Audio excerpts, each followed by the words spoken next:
Hey guys, how's it going? It is me, Kire, joined with Veiled Shot once again. And in today's video, we're going to be talking about potentially switching a mythic hero. So this is also potentially controversial, but the whole point of this is going to be the discussion and the thought process. And I'm going to leave it up to Veiled here to judge it, while also you guys in the comments to judge it. And judge it as harshly as you would like, but I thought this would be, at minimum, a fun thought experiment. And this started, like, I went down this thought process ever since the guide handbook came out and they gave us a free conversion stone. Normally these things are $100 and I'm just not going to do it. I'm just not going to buy it. That's ridiculous. So I didn't have the opportunity to even think of this. So it was a big deal to pick one and I committed to it. I ended up picking Ben Austin. I've recommended Ben Austin to a ton of people and I think he's absolutely insane. He does exactly what you would want him to do, especially when you get him E3. And he's incredible in Guild Boss. Like, I think he really is the reason why Nid World is like so sought after, is because the combination of those two, super good. But I'm starting to think with that conversion stone, is there something else that could be happening? Is there some other character? Maybe grass is greener on the other side. You know, you got Lucifer. After getting bodied by like the 10th Lucifer in Arena, I'm like, you know what, maybe I want Lucifer. Then you have Nordak, can't take any damage. You have Luna, be able to revive people. Like, these other characters are kind of coming up. Holocaster just got a buff. We might potentially be getting buffed some other characters here. So there might be some kind of, you know, decisions to be made with Ben Austin. Is he still cutting it? So that's what we're going to be doing. What are your thoughts on this kind of topic, especially when it comes to Ben Austin?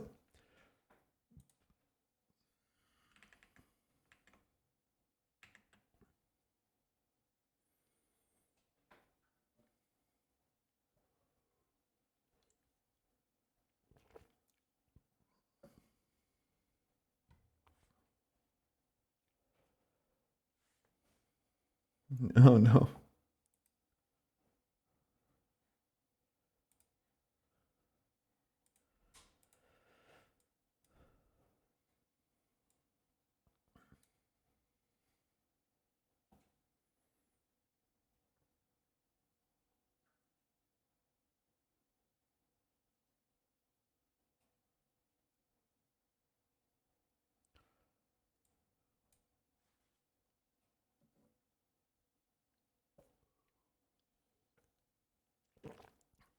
Yeah, I don't think he has any competition in Guild Boss, and it's like it confirmed it ever since I went E3 with him. And then I've tried like putting in other people in his place, and my Guild Boss damage drops like 40 million. You know, something just ridiculous. And I'm glad that it's like, okay, he's like well known for that. But the things that I've also liked about Ben Austin too is, let's actually go to the kit first before I break it down. Is his A2. I think this is an amazing move, and the exclusive one is pretty insane, where he starts stealing turn meter. Then knowing that having more effect hit increases the chance of this landing. Unfortunately, this is not one of those moves that can be guaranteed, but it's still, you can make it significantly higher. So you could basically, if you have enough effect hit over people, especially in PvE scenarios, you drop this, basically steal all the turn meter, and immediately get to use another move. And then when he's E3, this cooldown doesn't go through again, or you don't drop it on cooldown if you don't kill the enemy. So if you're stacking stuff up, like let's say you have HP burners, you have a bleed character, in PvE scenarios, you're going to be spamming this a ton, which is super useful, especially when you get to the boss. So I think people are saying he's not that good in PvE. I disagree. I think he's like, actually, if you get enough affected on him and you fit him in the right team and you have the right people he's calling in, he's good everywhere. And in Arena, I think he's probably the most oppressive character in the game because of his A2 in Arena. So it's like all these certain situations he's amazing in. I would say there's a couple things that I think that where he is not potentially as good is that there's other mythics that fill a different role in dungeons that might be a little bit more useful. And then you have Faction Abyss, where I just think the Sword Harbor Guards faction, even though I've gone all in on this faction, I'm hard stuck on 25. I think they're missing too many important things, even though they have Catherine, for me to push that much further beyond here. Unless I had, like, let's say these were all exclusive 5 characters, maybe I could squeeze one more stage, but they're missing attack down, they're missing speed up, and they're missing speed down. Like, those things are just too crucial to push this hard content, in my opinion. So it's like, okay, so he's kind of useless here. in my opinion. And then lastly, it's going to be Tower Mark, where I don't have an Azonia. So if I had an Azonia, I'd be pushing this as far as possible, but since I don't have that, I'm kind of SOL here when it comes to Green Tower, even though there's a lot of characters I'd love to have a lot of speed on. Space, Ben Austin, Hazonia. And I would probably be like all in on Green Mark potentially if I had that character in the situation, but I don't. So that's another thing. I could be getting a really good character to push Force Tower, or I could be pushing Red Mark Tower with Catherine here. And like maybe even farming floor 30. Like imagine I had another Mythic here with Catherine. That's a potential option. Same thing now with all the new characters on the Force Mark. I think it's probably easier to farm 30, like imagine with a Luna, and then being able to push here. And so those are the kind of things I'm thinking about. There's going to be more things as well. I don't want to go too far into it without your input, but that's kind of what I'm thinking and why this is even coming up.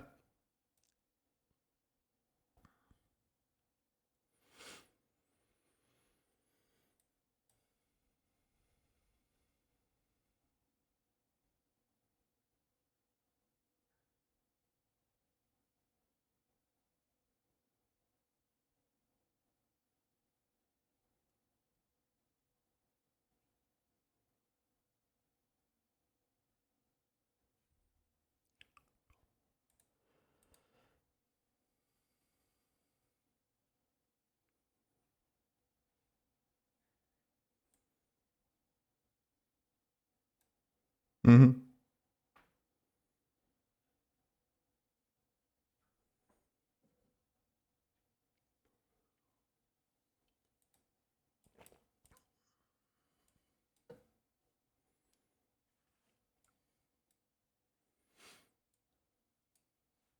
Mm-hmm.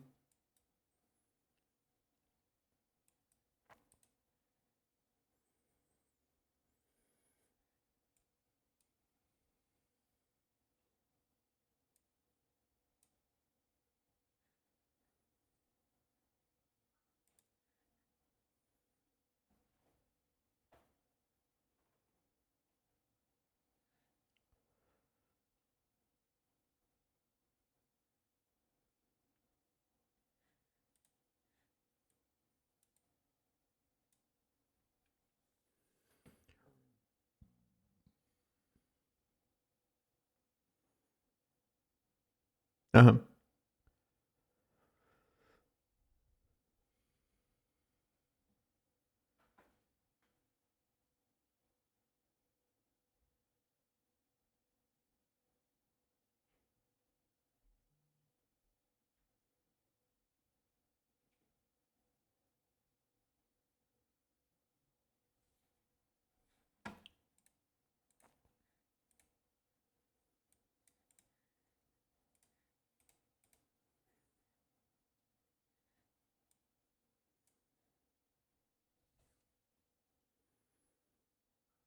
Mm-hmm.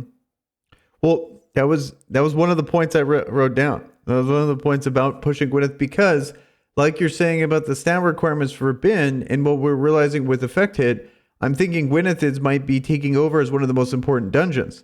Then also on that, it's one of the easiest because those waves are so like they're so lax compared to the other waves, especially when you compare it to like Growlin, where it's like it's super oppressive trying to get through that first wave there. So it's like it's kind of a double dip where I could push up higher on here and I'm getting some of the most effective gear in the game when it comes to effect hit or hit sets. Even though yes, their speed sets I think are still very good. These crazy hit requirements to really make these characters come online and make them consistent is making me believe this might be the way to go. And then you also have the mastery sets, which are fantastic for your burners or your Nidrolled, for example. So it's like that's one of the major selling points for me on Lucifer. And then also, Lucifer is just absolutely incredible in Arena. I think he's totally goated there.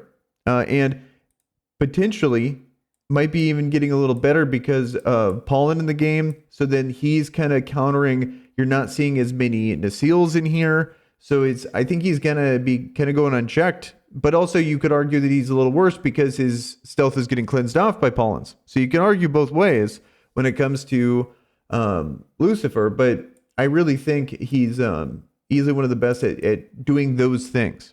So, was there another one you had, or another point you want to make?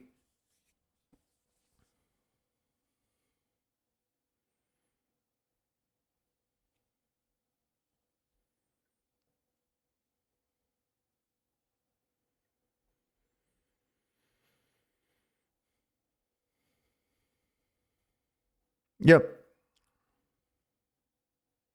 Yeah. Pollen's making it significantly easier. But it's still very hard. Still very difficult.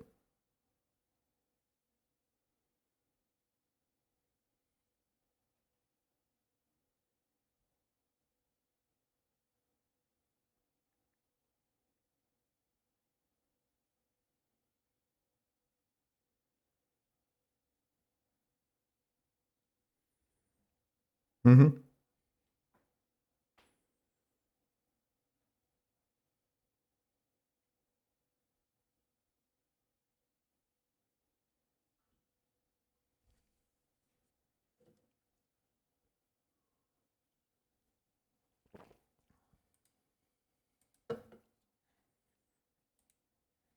Mm-hmm. Yep.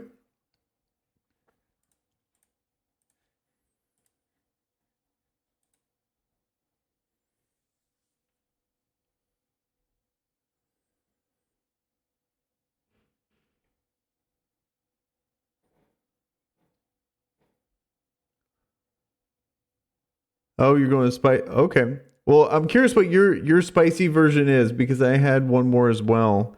So I'm curious because the other one was Luna for that exact reason of being able to potentially maybe farm stage 30 and then look at all the characters I have on here. Oh, you can't see it, but I have like Nicholas, Zia, Melia, Barry, Pollen, and then Luna. All of those are four smart characters and that would be sick. And then Ninrold, I didn't even mention Ninrold on all those characters. And then you got, I also have Elena. So it's like Force is just stacked with good characters. So imagine just dumping everything into Force, like you're saying, going stage 30. Then that's also going to expedite how fast I can get my Ben Austin back. So, so there's that too. Mm-hmm. Oh yeah, you can get both. Uh huh. It's just, do I want to lower my guild boss damage enough? Because it's like the big thing I'm losing is guild boss damage. Right now I'm doing 140 million on level 5. But if I could just do 100 million, then that's still going to be the same rewards. I lose absolutely nothing. And then I gain potentially better tower a mark and then better dungeon runs.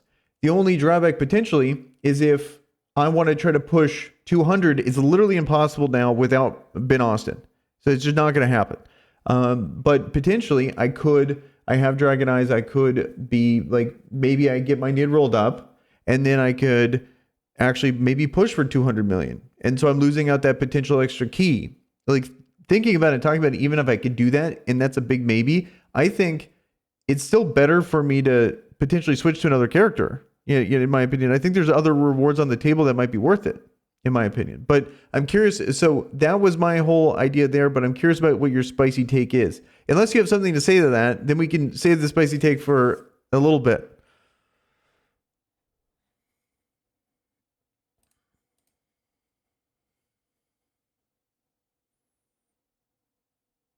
Mm-hmm.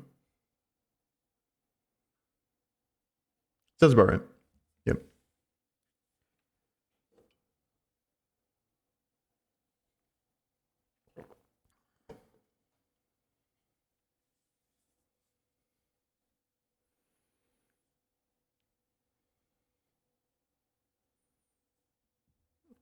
Uh-huh.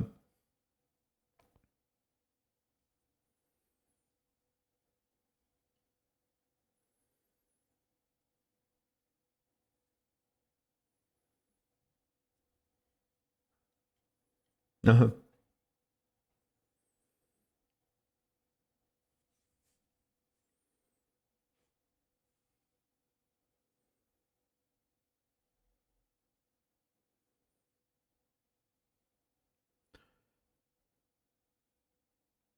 Yeah.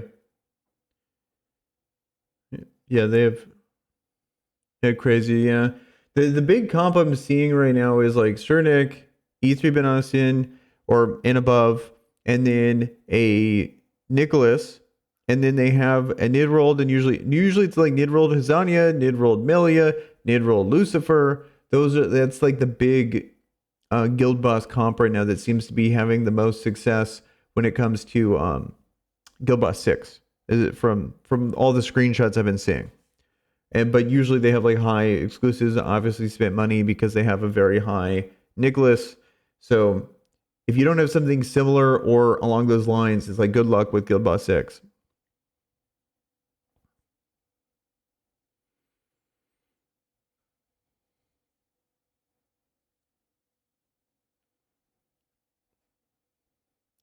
Well, I think it gives you multiple things. It gives you the effect resist down, so you don't need that high of an effect hit requirement. It gets you speed up as well. So those two things are like enough, in my opinion, to justify. Then the biggest thing is the passive. So you get that extra damage. So you're getting support with the extra damage of the passive, and then you also get that extra life. But because basically all the ones that I see that do really well have E3 version of him. But basically, the only thing that really matters is like what 30% extra damage from those characters because of his passive.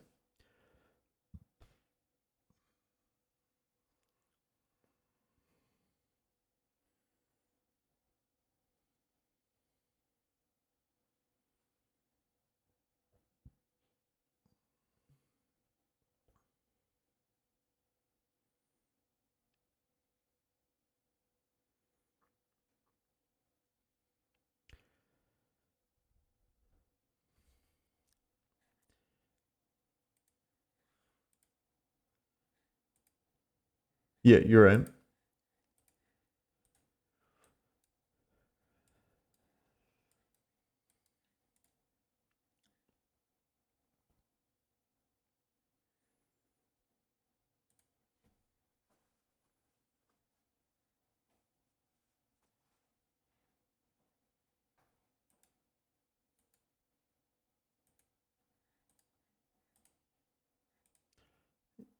Uh-huh. Yeah, well, I feel like because I have an Elsa, like that's the only Elsa and Lele. I have a 3 ascend Lele and then a fully ascended Elsa with no books to give you an idea of what my faction is looking like. So it's yeah, all in on Nordak. Let's go. But I do think that, especially with Nordak, I do have a non-finished Elena with exclusive 1, so I can get that speed. And then I have Kato. I don't have him leveled up or anything, but I could invest in Kato and get the stuns. And then Nordak would be able to help us survive against the final boss, thereby being immune to damage. So it's like I think it's good. I think it has a lot of potential there. I just think if I push through with Holy Light Parliament, were you expecting like go all in Holy Light Parliament, and just really push that up, or just get enough to, and then maybe try to turn that into a Agatha?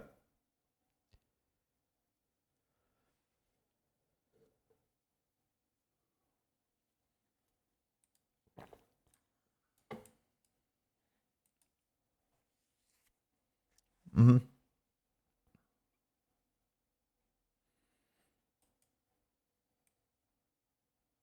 It's so hard. Yeah, I mean, like it's so hard.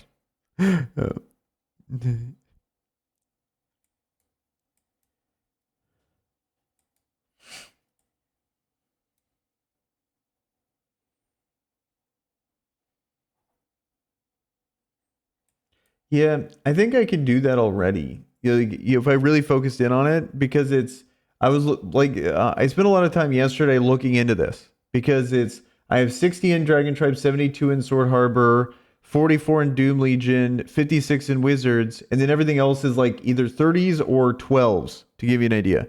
But it doesn't take much to really push that enough. And then basically, because of those extra stars, I have about a whole faction I don't need a level, which is, so that means it's significantly easier for me to do this.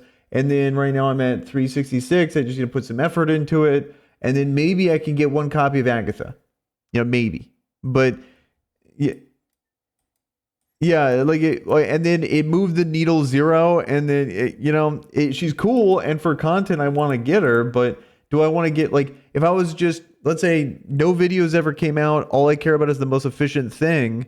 I don't know if that's the most efficient thing. Like looking at her, I think she's actually pretty sick, probably. Like I would take her into Tower of Mark and see if I could beat stage 30 with her.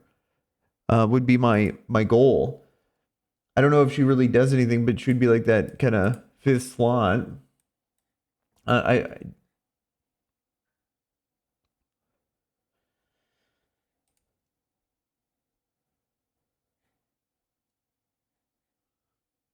oh yeah.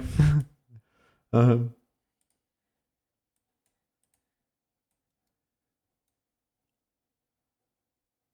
mm-hmm. Okay, so I like the two things. The Nordak one, I was kind of wondering. I was thinking about it before we went and started recording. I was like, I felt like Nordak got a lot of traction, and then he kind of feels like he's dying down a bit when it comes to how popular it is. I wonder why that is, because it's like it makes what's up.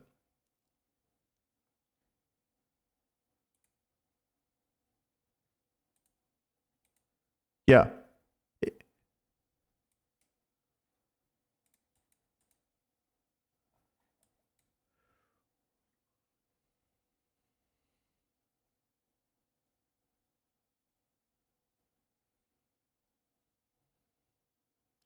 Okay, well, I heard about it for dungeons. It was like, okay, yes, you could three-star campaign with Luna, but how about you just figure that out? Maybe use Nordak for campaign, but the big thing was dungeons and really push. And I remember I saw a video from MacChan.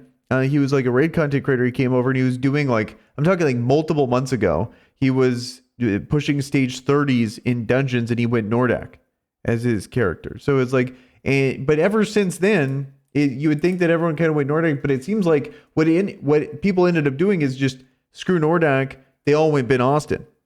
Yeah, and they all went all in on him. And I think he kind of replaced that popular meta pick as a mythic character, in my opinion.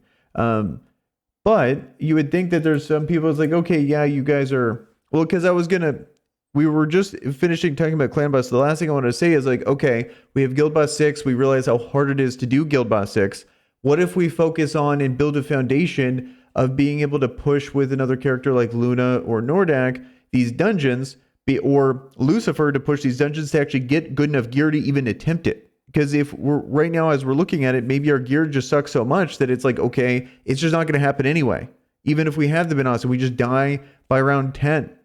But we need to start pushing like stage 28, stage 29, maybe even 30 before we have a realistic shot eventually of being able to do this.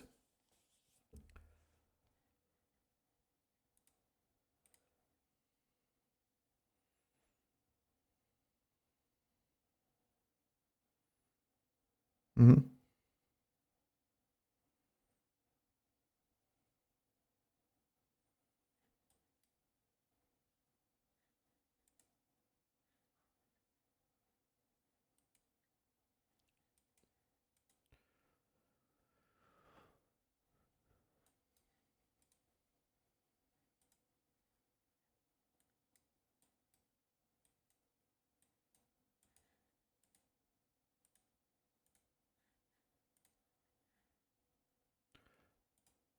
Mm-hmm. We're on the same page there. Well, we're totally on the same page. Yeah, well, I think it's a combination of all of it. And to kind of prove I'm on the same page with you, I just want to do a small flex. Small flex. It's the level 29 recovery horn aura. I'm one away from a fully maxed recovery horn aura because I completely agree with you on going all in on faction abyss. And I have spent yeah, it's on Catherine. Yeah, I put it on Catherine, and it is so expensive to do this. But you get this stuff like it's really not that bad because initially when I first started pushing Faction Abyss, I was doing a ton of refreshes. Like I was actually buying the 50 gems a lot to finally get some of these. But now I just let it happen. I don't do it, and then I take all of the Sword Harbor Guards, like runestones, and put it all in on Catherine. And so I'm 1,200 away from being able to finish it out, and it's going to be 20% attack, 20% defense, 30% HP as the full epic one for her there. And then obviously, I think most people agree that Recovery Horn Aura is like the way to go when it comes to for her because she has the multiple turns and she already has a heal and stuff like that. So it just makes sense. And so she gets a ton of stats and she gets that inch. I think she's the best character in the game. So, but to just reinforce your point about how all in I am on those as well when it comes to that. But then the gear is the next best thing. I usually don't like it because it's not objective. That's why I like the faction system in this game because it's like you go in, you get guaranteed stats. It might be slower, but you get objectively better stats. Whereas gear, it's like, okay, I can get a 5-star blue that's trash, or I might randomly get a 6-star legendary piece, and you never know. And it could take, a week to get any meaningful stat increase there. So it's really hard to make a character that you're doing it on the projection that you might get an upgrade. Whereas if you go all in, like you're saying, when it comes to Faction Abyss, you are guaranteed to get those upgrades, even though they're slowly happening.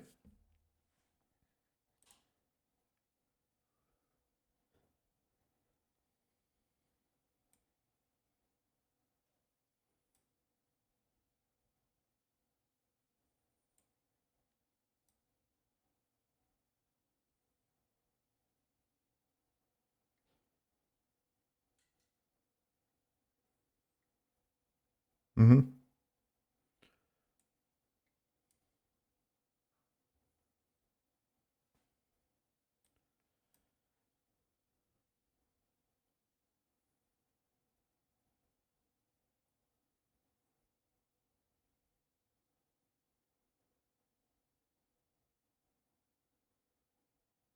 Mm-hmm.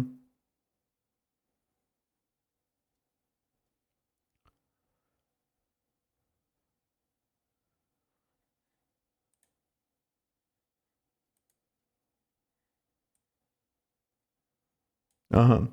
Like the game does a good job of giving us gems every day, I feel like, and then I'm choosing to allocate it in other ways. And then we have like the event system because it's like I'm wondering if also too it could be the game's balanced around like having a sanctuary and building characters and then going through Faction Abyss and just being able to build that. And then normally you would only do the dungeon events when you're like you only do dungeons when the events happen. Like so it's like I don't ever farm Marius until right now, or I never farm whatever. So it's like it's definitely the long grind here, but I think there's a lot of different ways to go about it. It's just that's why these discussions I feel like are nice because it's like there's all these things to consider, and I feel like it's very easy to miss one of these things potentially if you don't talk completely through it. And then these decisions are very impactful for like you make the decision, you're stuck with it for months, or you spend $100 to fix it, which not many people are going to want to do. Or the whole point of these videos is to save your $100 so you don't make that mistake in the first place. So.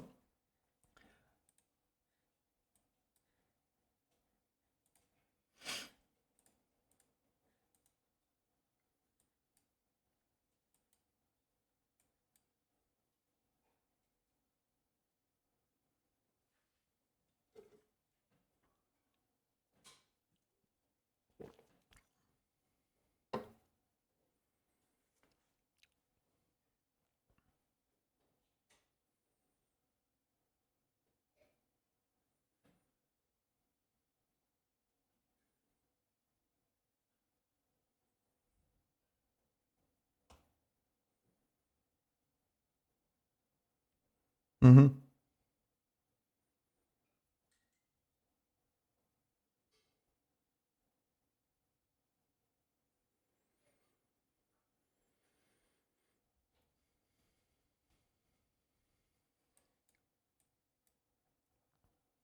Mm-hmm.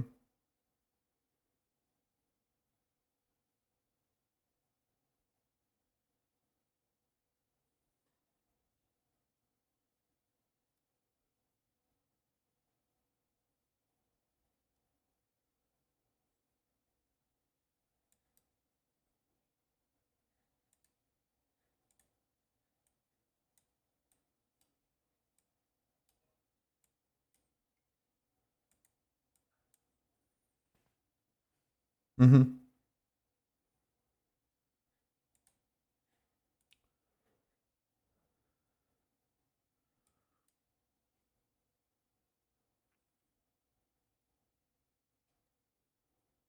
Yeah. And then that transitions to Defection Abyss and be able to push through there to get more rewards there. And then that, feeds into more characters and more auras that gets them stronger. It's a big snowball there. And going wide with your roster in this game, I think really benefits you from a power perspective. That I think a lot of people are like, okay, go on dungeons, but if you take it slower and go wide and then try to focus on like a consistent dungeon only during the events, I think it's worth it. Like a lot of these games, people like in Raid, for example, if you're coming from Raid, it was just normal to just like overnight farm a dungeon. You would do like constant things like that. Whereas in this game, I think it kind of punishes that because the odds are so low, the dungeons are so hard, and there's so many other ways to get guaranteed stats where that wasn't really the case in Raid. At least when I played.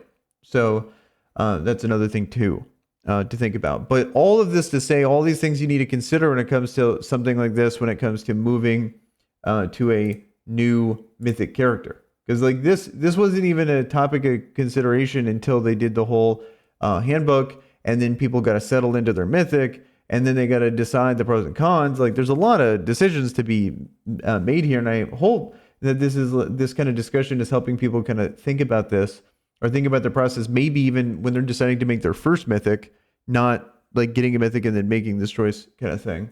But I would say if there was, because the main two I was considering were going to be Lucifer and Luna. And I'm pretty much like coin flip, not sure which one to get, but I would say that the dark horse one, because you were saying going Nordak, I'm thinking Olacaster. Yeah. Because Nita, I think Nita gets a bad rap, and I think Nita is solid. I think when I say solid, I mean for a mythic. But I really like what Olacaster's doing, and I feel like I would have like a guaranteed spot for what I would want to use with him, because it's like I really like the combination of him being able to help out and do a ton of damage here, because he himself actually does good damage. I really like the combination of the attack up and the attack down. You can compare him with someone else. Because what I was thinking is on the first wave, you can go like attack up, defense down, both guaranteed, and then someone comes in and nukes it. And then on round 2, what you could do is he can guaranteed freeze. And then on wave 3, he's going to be pretty beneficial on the boss. So he could be like this really sick dungeon character that consistently, he dies, not a big deal. He just gives his buff to the other character.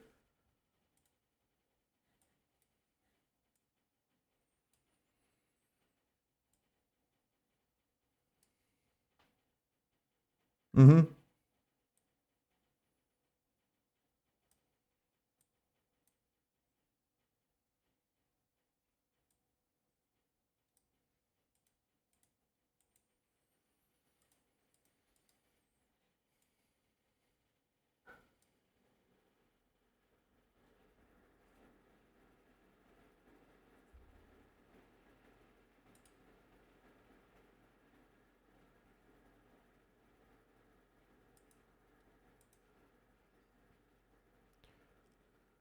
It'd be hilarious. Mm-hmm. Makes me want to do it too, because I'm so invested in a red mark. It'd be like red mark Olacaster, red mark Lucifer, and just go all in. I might even do that. Like, so in this situation, I'm considering now, I go Lucifer. I use that to then push further into red mark to then potentially beat that boss and get the 25 shards. And then I take that 100 and immediately get Olacaster, because you don't need to invest exclusives into Olacaster. Like he's not the whole effect to be able to do that situation there. It's guaranteed on the A2. The only thing you're missing out on, so you would want exclusive 2, because the attack up to all allies requires on the old exclusive 2. But the big thing though that I think is really useful is a 3-turn cooldown guaranteed CC. And then on the final boss, I can find another CC. Like a 3-turn guaranteed like that is very difficult to find. Maybe combined with like a Zyra, or I use that wave for like Catherine, and then I get the cooldown back for the boss kind of thing. But I don't need to worry about too much when it comes to it. It's almost like the exclusive one makes him worse because that's when he actually revives himself. Whereas like don't worry about it. Let Lucifer take care of it. You don't need to come back. So it's kind of an interesting idea.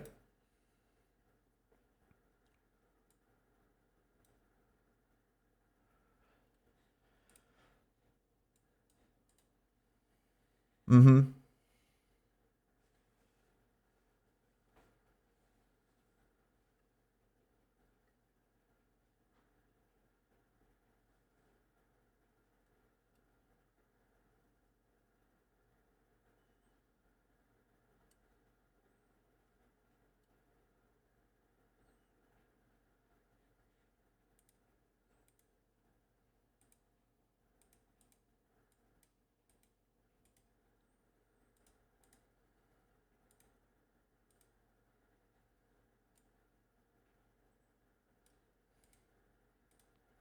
Yeah, it's such a bummer.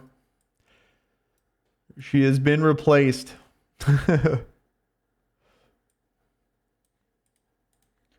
Yeah, that's a bummer. Yeah, like it's like the Nidrold's like the dream pull now. He's just so head and shoulders above the other characters when it comes to damage. That he's awesome.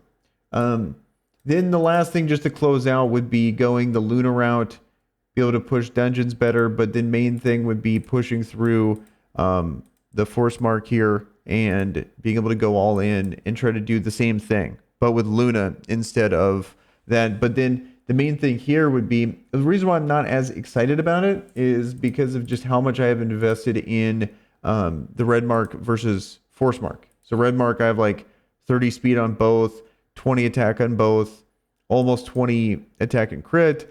And then the other one, it's like I just have 20 speed on both, but then 10s everywhere. So it's like it's such a big difference between the investment of the two.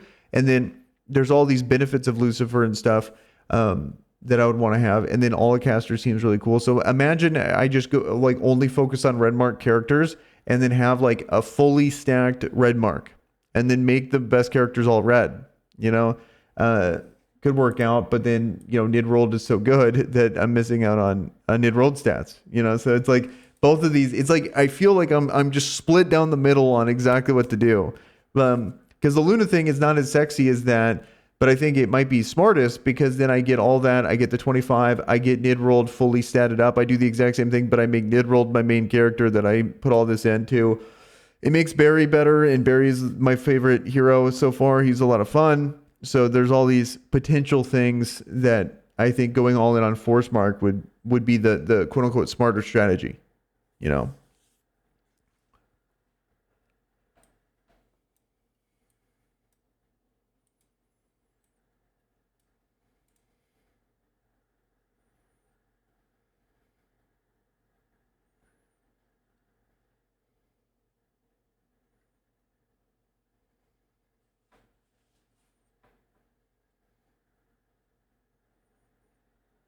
On auto, probably 28.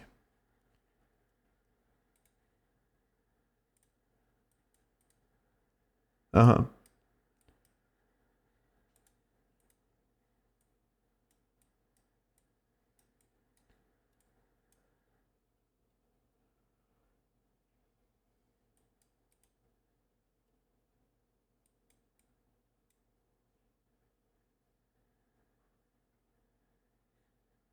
Mm-hmm.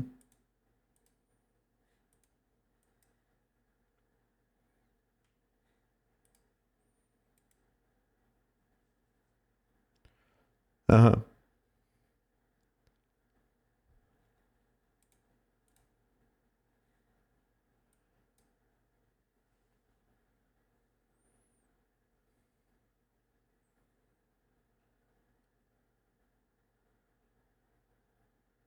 Mm-hmm. Yeah. And then I think maybe the smartest thing is literally do nothing. Save it and then wait for a new buff for another mythic and then just be okay, well, let's say they come in here and the Mad Lana is like absolutely nutty. They just completely break her kit with the new update. They don't do a reasonable, because I think the Olecaster one's good. Like this is exactly the kind of power level that you would want out of this. Like he looks interesting, but you don't immediately conversion stone, in my opinion. Like so. I think that's a good balancing. Like they did a good job there. If it's like an immediate no-brainer that everyone goes Olecaster, I think that's a problem. Whereas, maybe they do something and kind of make a mistake and make Melana too good, or they make Melchio too good, for example. And then, or Nita, and you go all in on those. So maybe it just gets more value as time goes on, as they rework these heroes. So I don't know. This went longer than I was expecting, but I think there's a lot of good information here. I'm glad we had the full discussion. But any closing thoughts? Any things you want to finish out with this?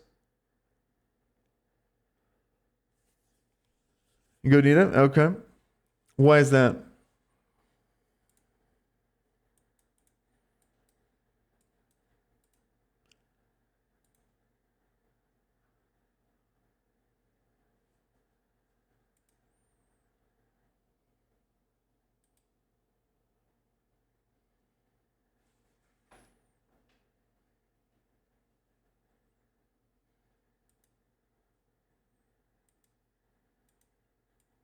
Mm-hmm.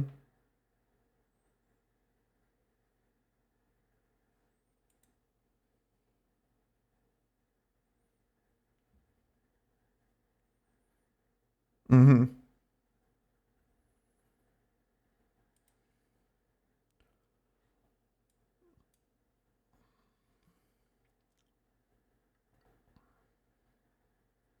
It's just pretty scary.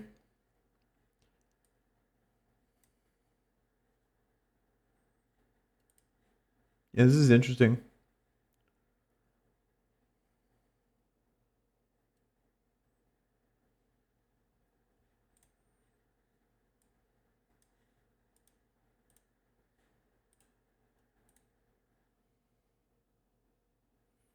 Mm-hmm. And also, it's pretty cool because Walter and her are both Sunset Sages, so they can double dip in the same faction Abyss. Whereas these kind of like direct synergies like this don't usually work out like that. Where like burn characters are basically all different factions and different affinities. So it's kind of a bummer. The only ones that are similar, since I literally just did this video, you have Feist and Gunner are like the two that are similar, and they burn and they're on the same faction, but still they're different affinities. But it's nice to see the combination there of having like a poison team, they need each other, and they're on the same faction. You at least get more synergy than just dungeons. So I think that's a pretty interesting combination potential there. And like you, I have been bodied by quite a few poison teams in Arena, and it's pretty scary when you just get one shot, or they'll just treat her like a Margarita, and then they'll just biss it in, and then one shot, and it's like, oh, okay, yeah, it just makes sense. You look at her kit, she's a nuker too, and you just get completely one shot.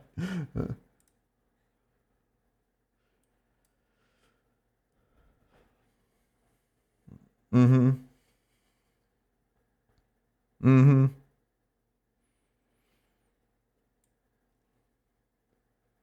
Yeah, yeah. So it makes sense. I mean, people still watching, if you have a Walter, might want to consider Nita. I legitimately think that could be a good strat. Probably like pretty much everywhere. And I mean, I can't really think of any game mode that would actually like be bad there. Maybe there's like other single target damage dealers that might do more damage, but overall they bring a ton to the table and a lot of damage reduction. So like that's a nice benefit there, especially if you get E1 Walter. So I'm gonna end it here. Thanks for joining me on this one here. I have two videos for you guys to watch. It's a new thing I'm trying to do. One of them you can check out. You got two options. First one is going to be about burn teams. If you're curious about burn teams, you can check that one out. And then the second one is going to be about Clan Boss, and I've got the three teams there. Be able to check that out, see which one you like. With that, guys, we are out of here. Peace.